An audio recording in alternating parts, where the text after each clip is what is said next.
Hello friends, welcome back to आपकी रसोई। आज मैं भजिए बना रही हूँ। बारिश का मौसम और इनको ना बनाए तो कैसे होगा।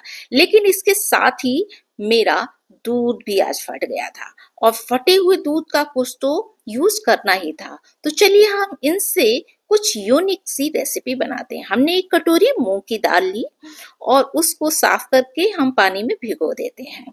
पानी में आप चाहे तो पहले उसको अच्छे से वॉश करिए, चाहे बाद में, लेकिन वॉश जरूर करना है।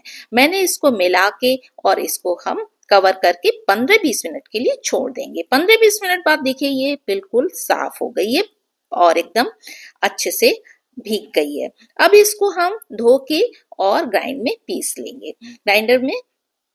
और इसको हम बहुत ज्यादा नहीं पीसेंगे, इस बात का आप खास ख्याल रखिएगा। इसको थोड़ा सा हम दरदरा ही पीसेंगे। इसका टेक्सचर देखिए बिल्कुल कुछ ऐसा होना चाहिए। आप चाहे तो इसको सिल पर भी पीसेंगे तो भी चलेगा, लेकिन इसमें भी आप मिक्सी में भी पीस सकते हैं। बस अब हम क्या करते हैं, जो मेरा दूध फटा था उसका मैंने बनाया पनीर। देखिए ये भी फटाक से बन जाता है, कितना अच्छा लग रहा है। और इसको मैंने इसी में क्रश करके डाल दिया।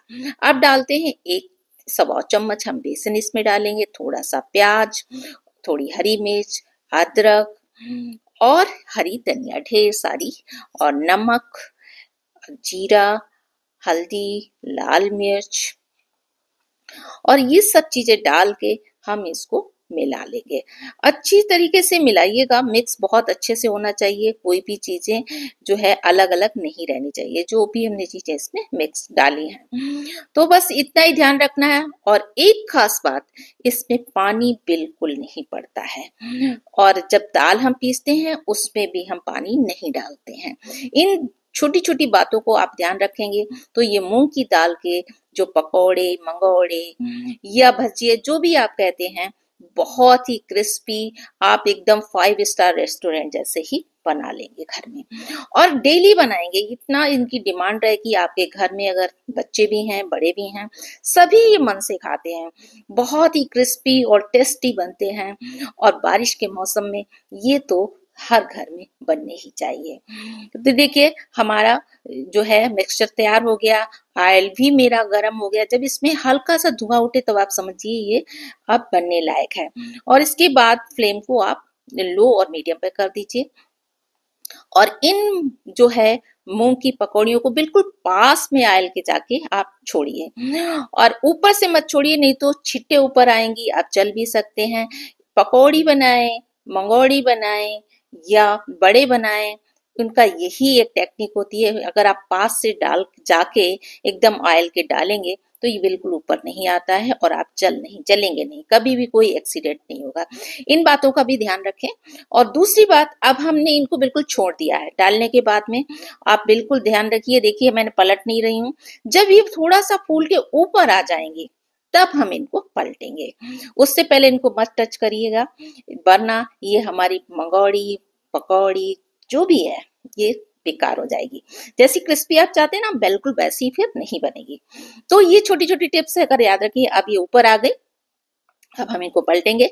और पलटने का भी एक तरीका है, इनको आप पलटें, थोड़ा सा ऊपर लाएं, फिर पलटें, फिर ऊपर लाएं, फिर पलटें। इससे क्या होता है, इससे एक चीज और होती है, ये भी टिप्स है, आप याद कर लीजिएगा, कि इसके अंदर जो स्टीम बन जाती है ना, वो फिर ऊपर आने पर फिर वो निकल जाती है, और हमारी पकौड़ियाँ, मंगोड़ियाँ बहुत ही क्रिस्पी और बढ़िया बनती हैं।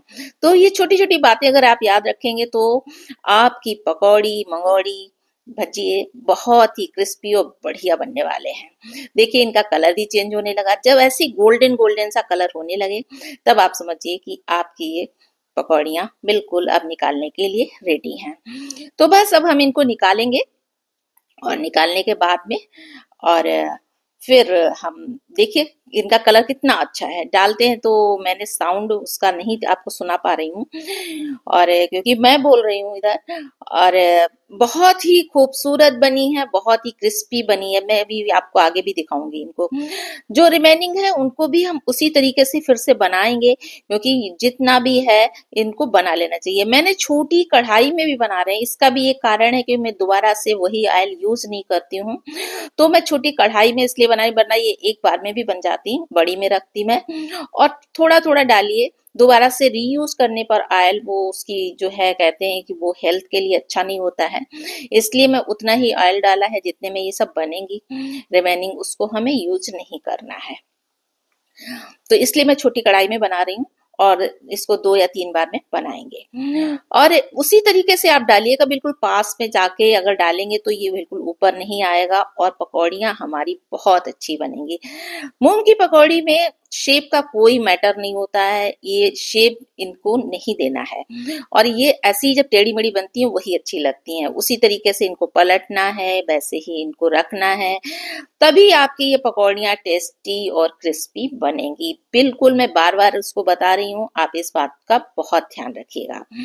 तो ये हमारी पकौड़ियाँ इस बार हमारे बारिश में एकदम लाजवाब बनने वाली हैं। जब आप खाएंगे तो आप कहेंगे वाओ, सही में मैंने बिल्कुल सही ही कहा, बिल्कुल सच कहा है। तो इस बार आप जरूर बनाइए और मुझे बताइए, और प्लीज मेरे चैनल को सब्सक्राइब जरूर कर लीजिए। मेरे चैनल को सब्सक्राइब कीजिए, शेयर करिए, कमेंट करिए, मुझे जरूर बताइए। और इस तरह की अगर कोई और भी चीज अगर आपको खानी है तो आप मुझे कमेंट करके बता सकते हैं कि उस चीज को मैं बनाऊं, तो नेक्स्ट टाइम मैं नेक्स्ट वीडियो में उसी पर बनाऊंगी। और आप लोग प्लीज मेरे चैनल को थोड़ा सा सपोर्ट करिए, और जिससे कि मेरा मोटिवेशन बना रहे और मैं नई नई चीजें आपके लिए बना के लाती रहूं। देखिए बातों बातों में मेरी पकौड़ियाँ बिल्कुल रेडी हो गई हैं। हम इनको प्लेट में निकालते हैं और प्लेट में निकाल के इनको चटनी के साथ, सॉस के साथ, जिसके साथ भी आपको खाना है उसके साथ आप खा सकते हैं। मैंने इसके लिए बनाई अपनी नारियल की चटनी, जो कि मुझे बहुत पसंद है। और चलिए इसको खा के देखते हैं कैसी बनी है। वाह, क्या बात है, सच में बहुत टेस्टी है। Thank you very much for watching.